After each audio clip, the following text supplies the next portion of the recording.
Welcome to Apartment 309 Podcast, the one-sided storytelling podcast where I dive into true crime or the paranormal and tell it to my captive audience boyfriend while he reacts occasionally.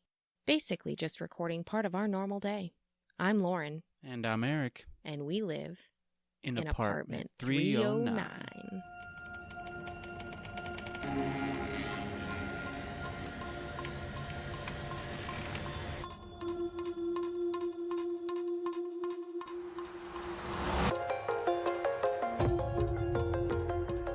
All right. Well, instead of getting into the news, which I'm sure everybody's on the same page, the government said they had not human biologics. So maybe a banana on a ship. A banana. It could have been a banana. Actually, bananas share a lot of DNA with humans. Okay, but not what everybody's hoping for. But I still believe they just skirted around the issue, and they do have aliens. But yeah, that's of just course me. they skirted around. The guy's like, I know someone that saw an alien. Yeah, so do most of us, champ. Most of us? I feel like there's a lot of people who are like, yeah, my, Aunt Rebecca went out driving around and found an alien spacecraft. Yeah, we all know somebody that supposedly saw an alien. I could have gone up there and spoken and come up with almost the same conclusions, unless you want to go behind closed doors, in which case I've got a lot more information. Right. Well, we can just share it here. I was really upset with that, but at the same time, I choose to believe. Also, did you see, what's his face from Blink-182? Not Mark, not Travis. Tom, thank you. There's only three. The other one. No, when they were doing their tour, he was on stage and he's like, I told you. And then Yeah, he's like, I told you they were real, and then he flipped everyone off. That was classic. Yeah, I guess if you're gonna be Tom, you might as well do that. I love that. I appreciate that. Who cares? Life's a joke. Anyway, okay, so I said I wasn't going to do that. Did you have anything else you wanted to add? About that whole situation? About anything in the news? Have you heard about serial killers in any of the coasts? I have not heard about any serial killers. Neither Just have I. that one, but that was weeks ago. The one, something about the West Coast, I think. 3. One up in like the Washington, Oregon area. One up in Chicago. One down in Texas. Yeah, places you would expect serial killers to be. Does anybody really expect them to be anywhere, though? What do you mean you expect them to be? Well, never mind. Yep, I think California is like a hotbed for serial killers. Have you seen the app that tracks human feces on the sidewalk in San Francisco? I have heard about that, yeah. It was That's terrible. It got bogged down. Yeah, you couldn't even like make out anything on the map. Because it was all flagged. Yeah. Like, I wonder if somebody did it as a joke, because I think it's user reported. Yeah, that's the crazy thing is that you hear about that app and you're like, oh yeah, I need to download that. And so many people did download it and are active, like dropping pins on like, are they dropping pins or are block. they dropping deuces? Right. Which is handy. I appreciate It was me. that. That's one of the more handy apps out there, I think. If you're going to be walking around, I guess, riding your bike, get a mud flap. They're going to have to make a new plug-in for Waze app. User reported heavy traffic. Whatever. I wanted to get down to it because I don't want us to run out of time to cover this. This is the second half of our first official 2-part story. And in order to not miss any parts, I suggest going back and listening to part 1, episode 10. The Ammons haunting is what it's called. So go listen to that because we're just going to do a quick recap and then we're going to jump right into it. And I kind of left you guys in the thick of it last time. Part 2. Part 2. Part 2. So just a quick recap. We have the Department of Child Services, or DCS. They are starting the process of removing the 3 Ammons children from their home. This is all after the family sought help at the local churches and were turned away or hung up on or told to rub olive oil on people and things. Right. The medical professionals saw what the family felt was a demonic attack. They couldn't explain it. They're at a loss, and they're the ones who actually got DCS involved. They're losing it over there. So am I. Yeah. Over this whole story, man. Latoya Ammons and her mother, Rosa Campbell, they're staying with a family member temporarily. It's just the thick of the paranormal events. The police are involved. Demonic entities are showing themselves in front of other people and how strong their hold is on the children. The family's been left in chaos. There's no answers, no solutions. They're feeling incredibly vulnerable. As I said last time, it's a pretty dire situation. They are in an absolute kerfuffle. Kerfuffle. That's a dumb word. Hey, we forgot we were doing words of the week. That's this week's word of the week. Kerfuffle. Is that a C or a K? Now I have to pull it up. Kerfuffle. I don't know. And, it's one of those words that I guarantee is used incorrectly all the time. By you. It's spelled exactly the way I thought it was, though, which is Kerfuffle. It's a disturbance or commotion, typically caused by a dispute or conflict. We frequently get into kerfuffles. Kerfuffle. Let it be known that Apartment 309 podcast is also an educational endeavor. No, it's not at all. It is an educational endeavor. Please don't come here thinking you're going to learn anything. We are a school. No, we are not. You're ridiculous. Whoever keeps honking their horn out there, I'm going to fire them. They know what we're doing. You fired. I'm going to yell it off the front porch. Excuse me, you're fired. Excuse me. We have an enormous project. Excuse me, your horn is very loud. It's the loudest horn that we have ever heard. They tell me, sir, there's a horn outside, and I tell them, okay. So dumb. All right, let's move on. Okay, so getting back to the story. I wanted to paint a little bit of a better picture of a basement. Scrolling through Instagram, noticed that people don't know what basements are in some parts of the country. Other parts of the country, they're everywhere. Some parts of the world don't have basements either, and it's all to do with like your environment and the ground and stuff. Sure. Anyway, so they're all slightly different wherever they are. And in the Midwest, like Indiana, basements are pretty common. Almost every house is able to have a basement due to the composition of the soil, which allows them to have it. Some places are like hard clay or rock. They're not going to, but in Indiana, they do. Some of the basements are left what we call unfinished, meaning it's just kind of the bare bones structure. It's a cement foundation and either cement flooring or the dirt flooring because they never filled it in. Being as the Ammons house was built in 1926, the basement of 3860 Carolina Street was never finished. It did have some cement flooring down there, but it was cracked in places, and it's not a very inviting environment. It's very dark, it's spidery, it's musty, it's the basement. It's the basement. So with all that being said, let's hop back into the story. Part 2. Latoya, the children's mother, was unable to move from the house due to her financial situation. Feeling stuck and hopeless, the hospital chaplain that heard about all of the commotion going on upstairs actually called for backup. And they finally got a hold of Reverend Michael Maginot, I think is how you pronounce it. Maginot? Maginot? I'm just going to call him Reverend Maginot. The Rev. The Rev. The Reverend went to interview the family before agreeing to help with any kind of a possible exorcism. Because I think that's what the hospital chaplain kind of implied. Hey, my guy, we got demons upstairs. Right. Yeah. As one does. As one does. Phone a friend. one of your 3 lifelines. A flickering light. So Reverend Maginot goes over to do this interview. And the grandmother, Rosa, points out that there is a flickering light in the house. I think it was in the bathroom down the hall from the room that they're in during his interview. And it just keeps flicking on and off, on and off, on and off. And he would go to investigate to see what was going on. Maybe it was a loose bulb, something. It's kind of annoying when that keeps happening out of the corner of your eye. But every time he went near it, it stopped flickering. Every time. And it was just when he would go near it, it would stop flickering. And then he would go back into the other room and it'd start again. And he'd go back, try to figure out what's going on with the light, and it would stop, stay on. And then again, he would go back and it'd flicker.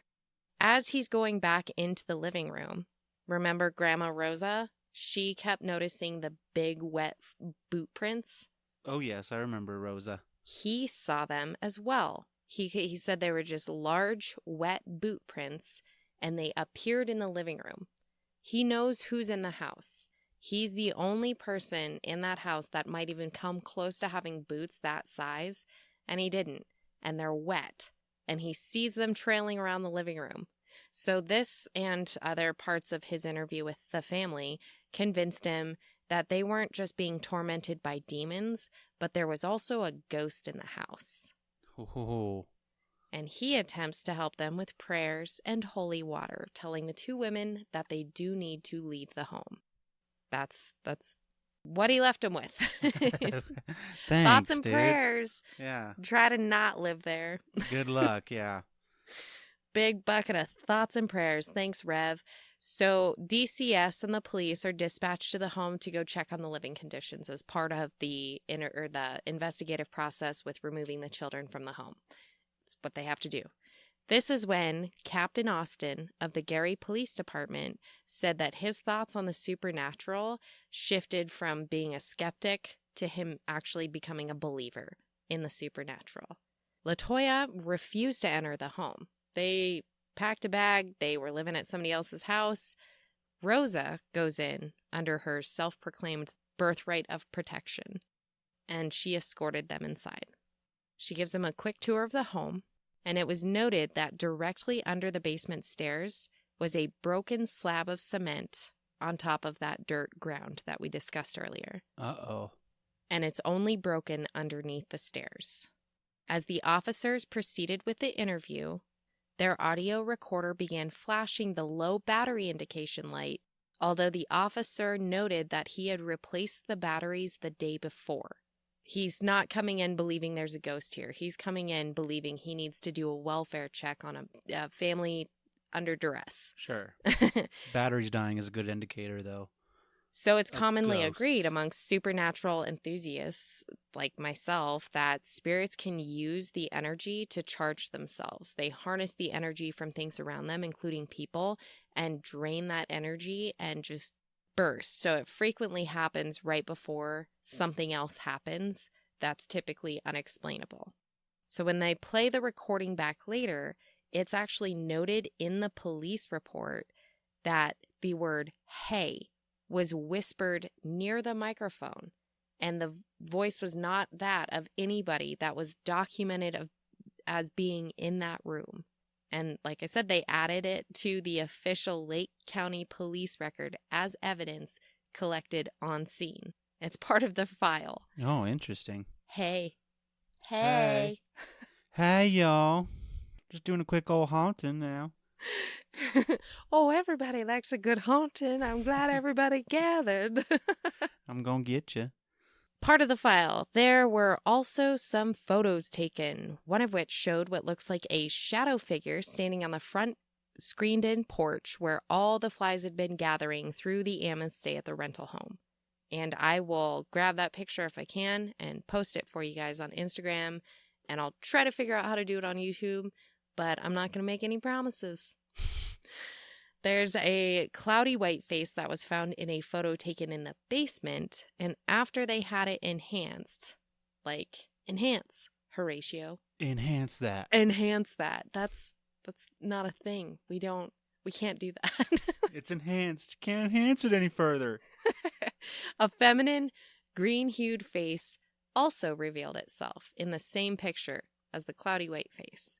The captain noted that the garage door refused to work for no apparent reason.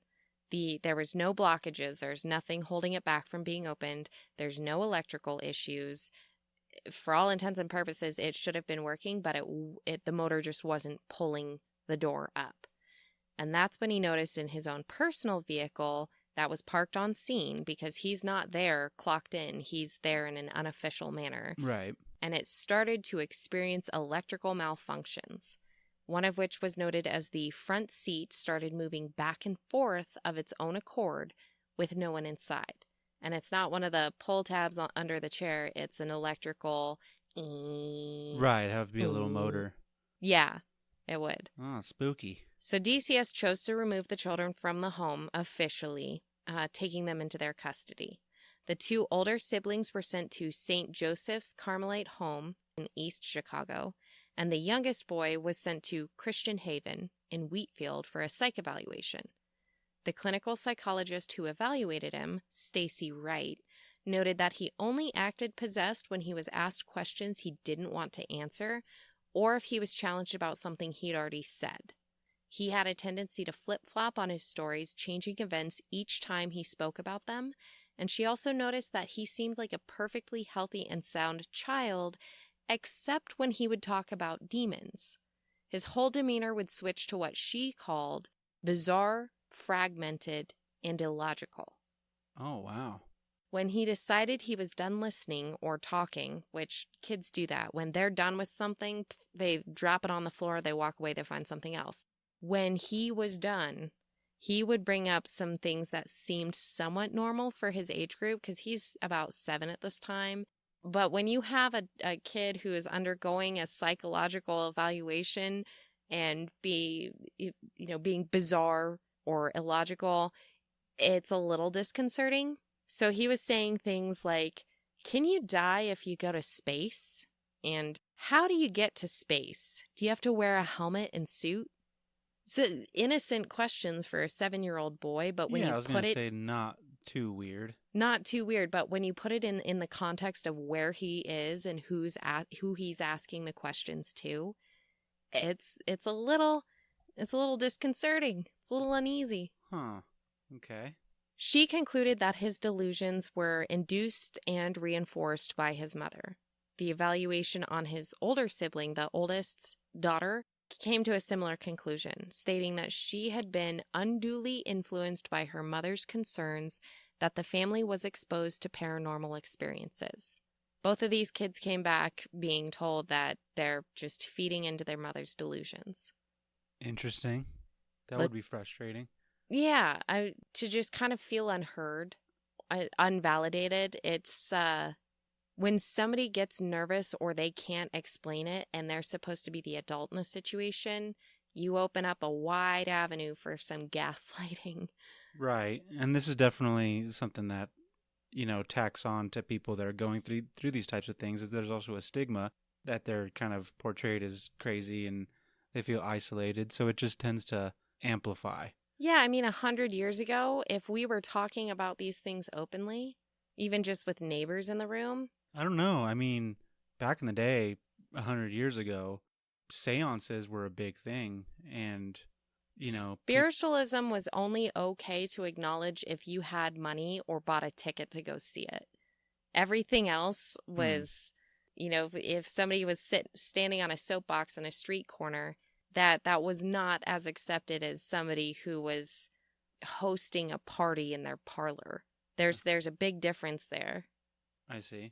So although spiritualism had its moment in history, there were some guidelines that still, you had to be in like-minded company to discuss it.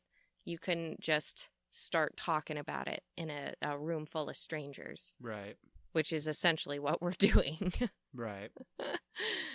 Even though we can't see you guys, we know you're there in spirit. But I get what you're saying.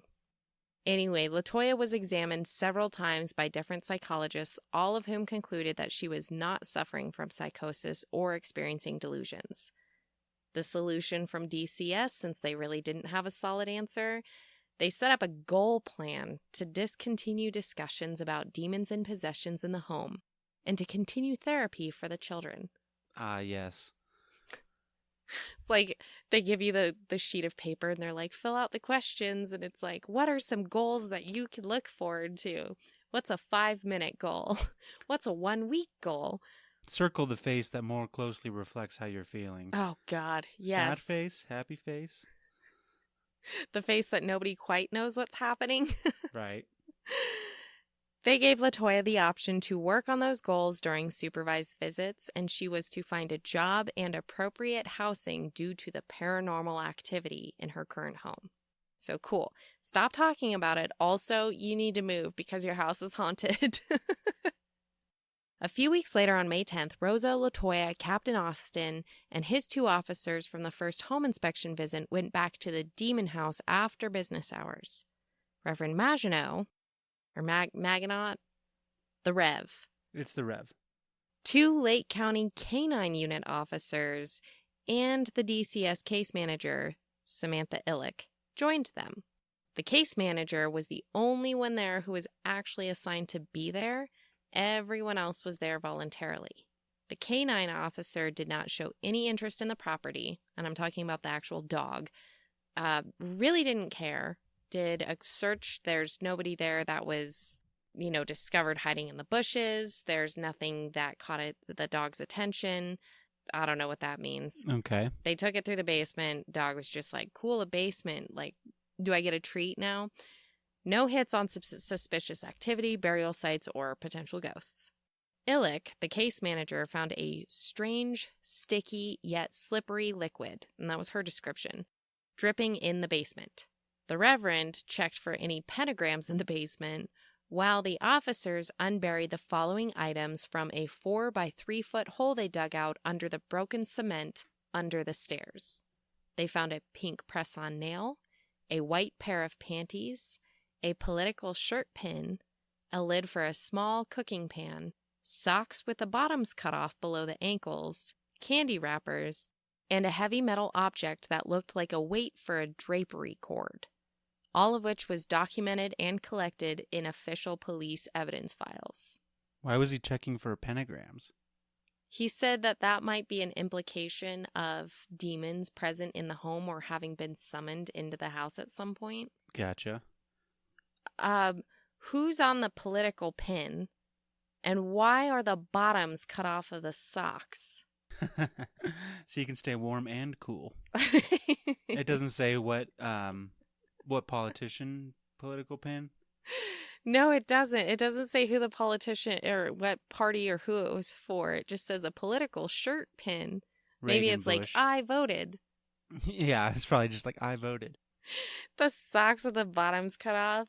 Like, I like to keep my ankles warm, but I like a good breeze and I feel the grass beneath my feet. You gotta stay cool and warm.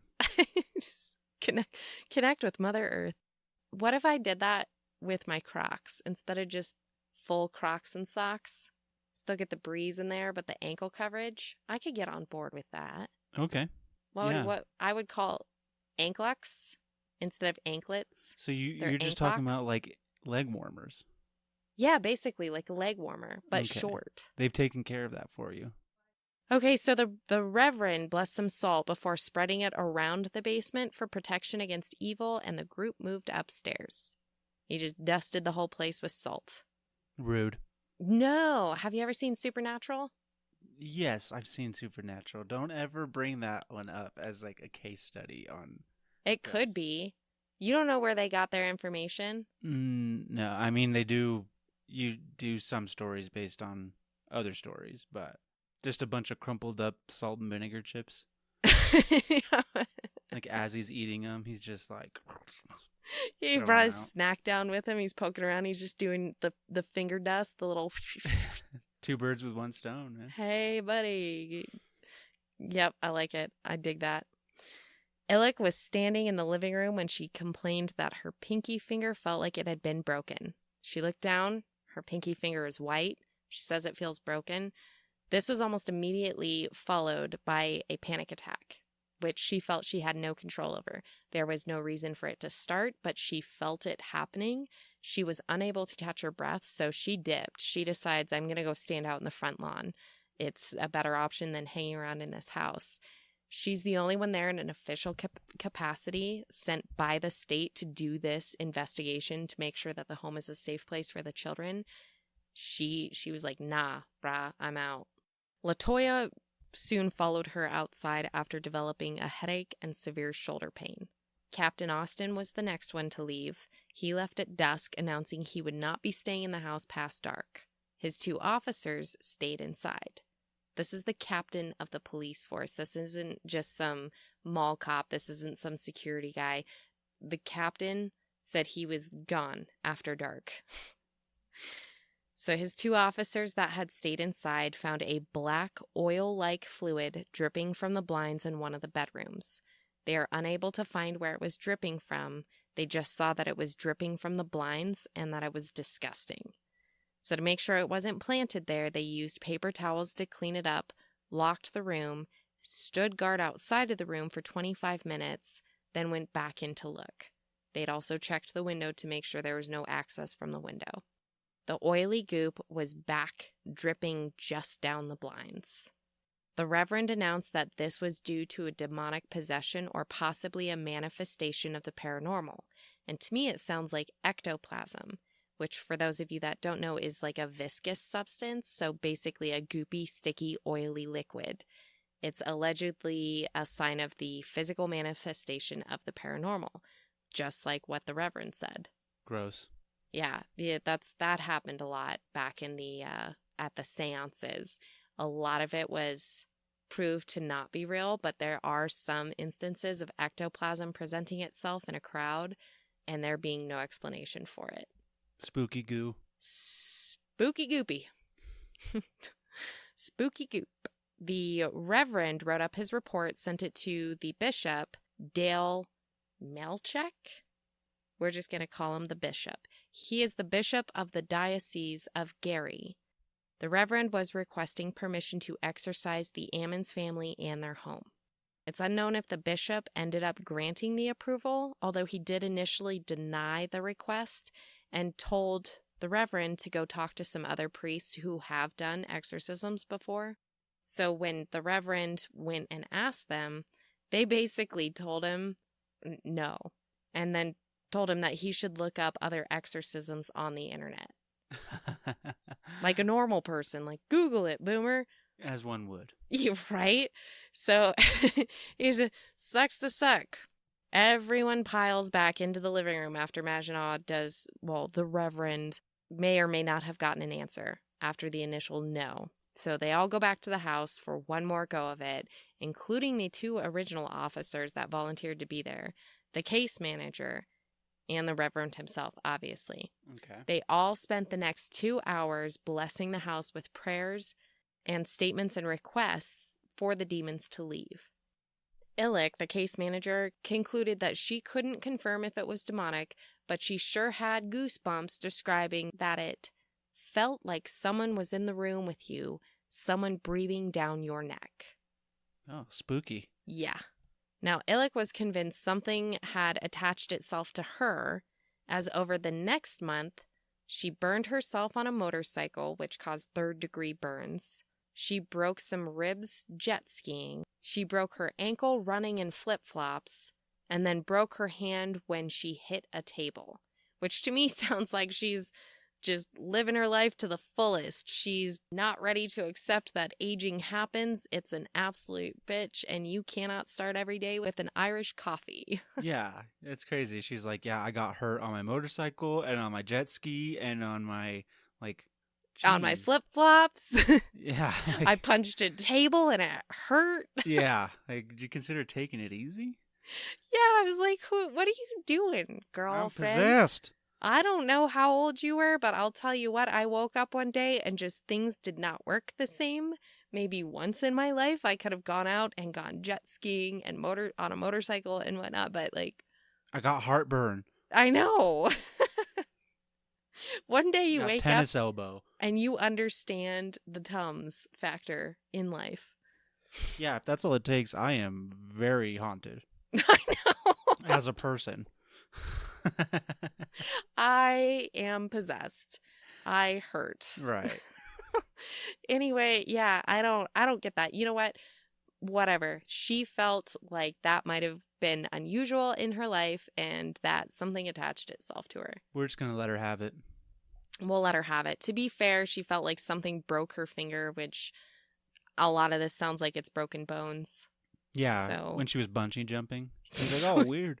Yeah, skydiving without a parachute. We'll allow it. She got hurt. Sorry, Miss Illick. I hope you healed, and I hope you're doing better. Okay, the Reverend was intent on taking these demons on. He wasn't just going to leave it at that.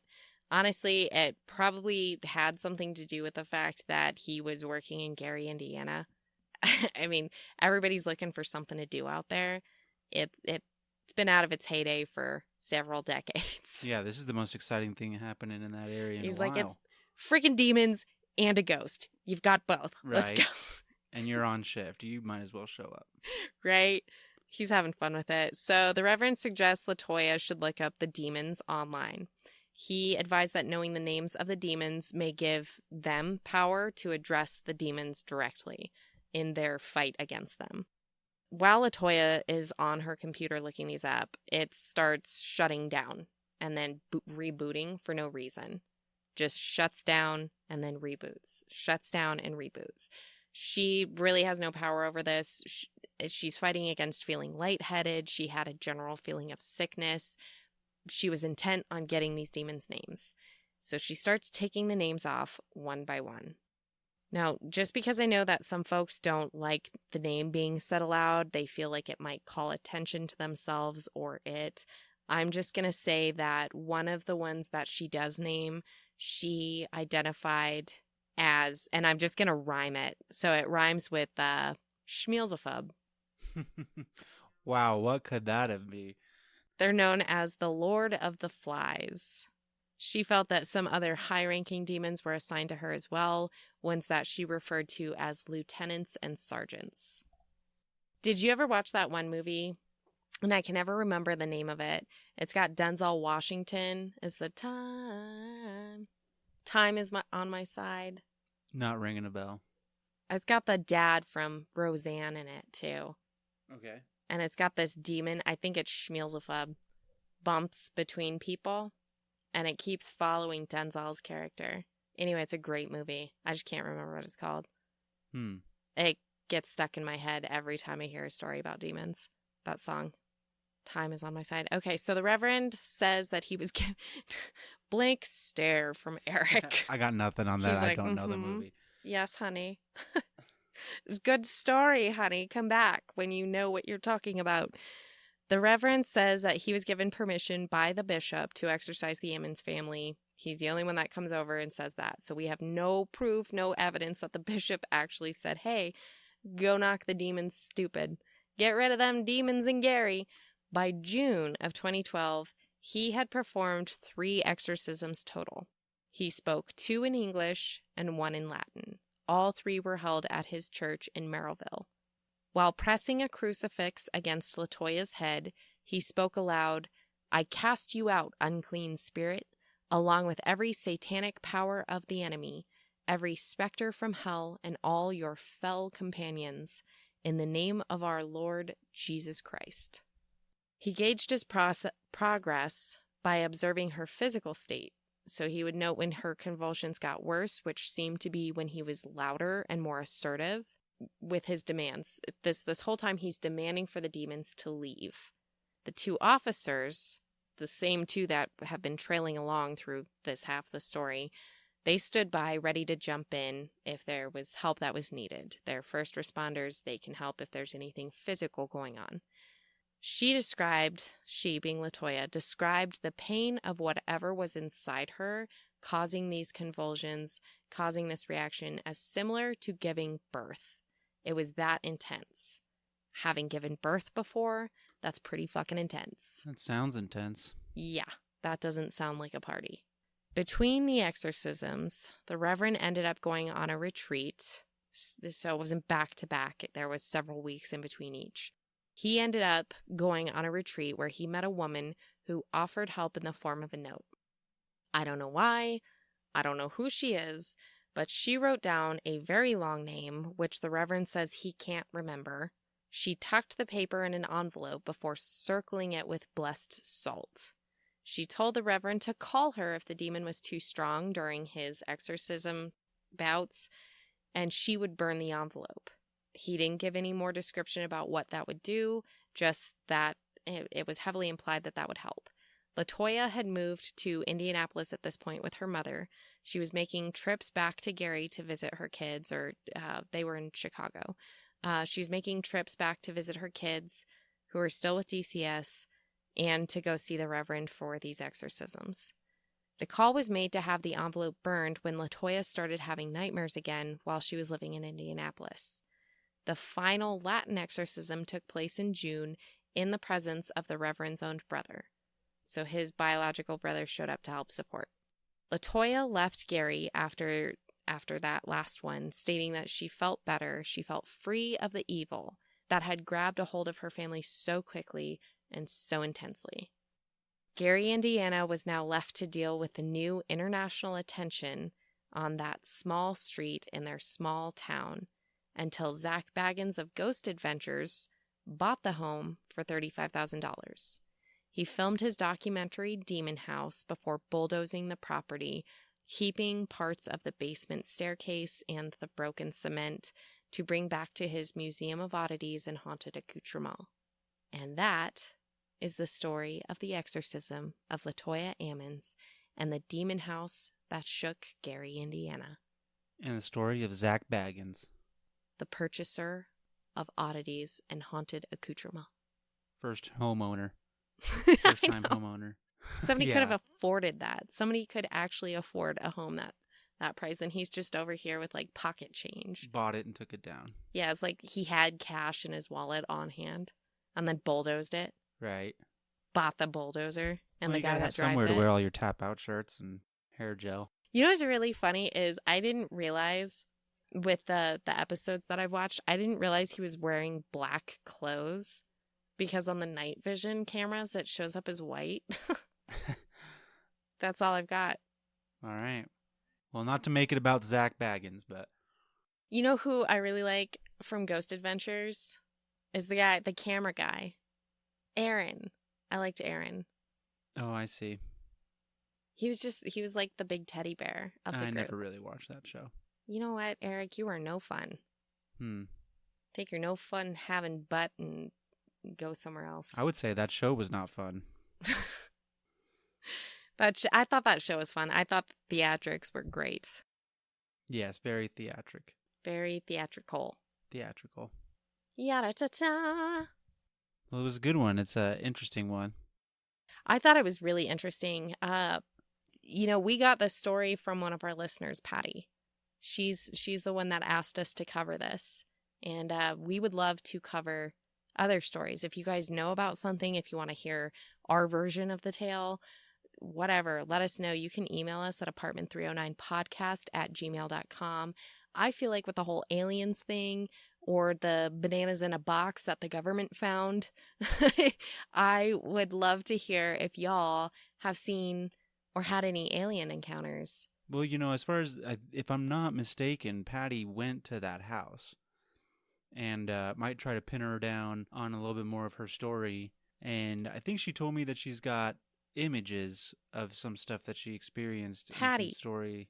Girlfriend, please email those I could to be wrong the about the podcast images, email. yeah, but we'll pin her down. We'll see if she's got some more information, because the reason she brought it up was because she's had her own experiences with that house before it went down. So I'd like to do a follow-up and just kind of go through that stuff. We'll hit you up. Hit us back. We'll talk to you soon. All right. For the rest of you, like I said, email us. We want to hear your story. Paranormal, true crime, alien encounters. Did you go on a motorcycle and get a 3rd-degree burn and think you were possessed? Yeah, it better be good. Did you punch a table and break your hand? Right. We want to hear about it. Please don't forget to rate and review. Tell other people how to find us. If you think that we're worth, 40 minutes of your day, tell somebody else about it, because, you guys are the best way for us to get heard, for us to stay doing this. That's right. We love you guys. You can snail mail us at Solar Circle LLC, CO Apartment 309 Podcast, P.O. Box 631728, Highlands Ranch, Colorado 80163. I make that long drive out there every once in a while to go peek in there, and it's usually a bill. I would love to see a letter from somebody that is not trying to get money from me. Apparently, it was the closest one we could get. So. It was. It's not close, but it's the closest one. Anyway, we hope you join myself, Lauren, and Eric next time in Apartment 309.